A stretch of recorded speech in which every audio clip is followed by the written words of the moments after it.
Hello, glad you're here. I'm Brian Ray at the National Home Education Research Institute, NHERI, a lot of people call it. People often ask, Brian, what does NHERI do? What does a research institute do? What does a think tank do?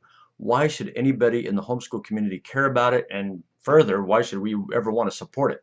Well, today I just want to give you one example of what NHERI is doing, sometimes behind the scenes, sometimes up front. So just last week, a journalist called me. He's writing an article for a magazine, a national magazine that focuses on urban families, urban life, with a particular focus on black families or African Americans.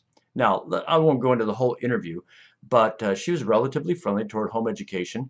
But near the end, she said, "Okay, Dr. Ray, so for what kind of families, what kind of children is homeschooling not a good idea?" Now, a lot of people would say, okay, maybe a gotcha question. Not that she meant it that way, but a lot of people would just, kind of get afraid and say, well, if a child's special needs, or maybe a child has a learning style that mom and dad cannot approach, or, maybe low income people.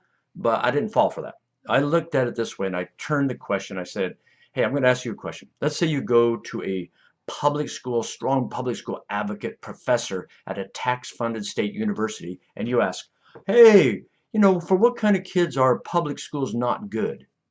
Now, that guy is not going to say, well, actually, we cannot serve about 33% of kids. He's going to say, we have a program for everybody. We've got individualized education programs. We have certified teachers. We have resources. We have computers. We have all these kinds of things.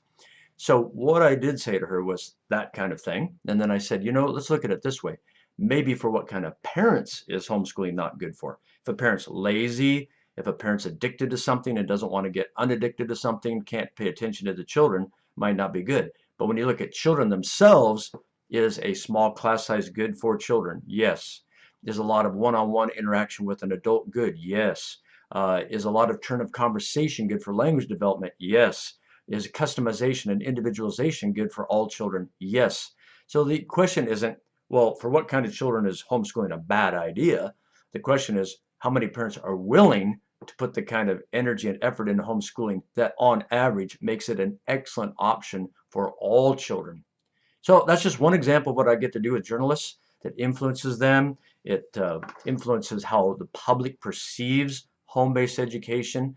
These kinds of articles influence legislators, they influence courts, and in many ways it serves individual homeschool families and serves the whole homeschool community. So this is going on all the time behind the scenes from NHERI, the National Home Education Research Institute, with our journalist interviews and our media interviews. So it's a great idea if you would like to consider it to support NHERI anytime you can, financially and with whatever you want to give. Thank you very much.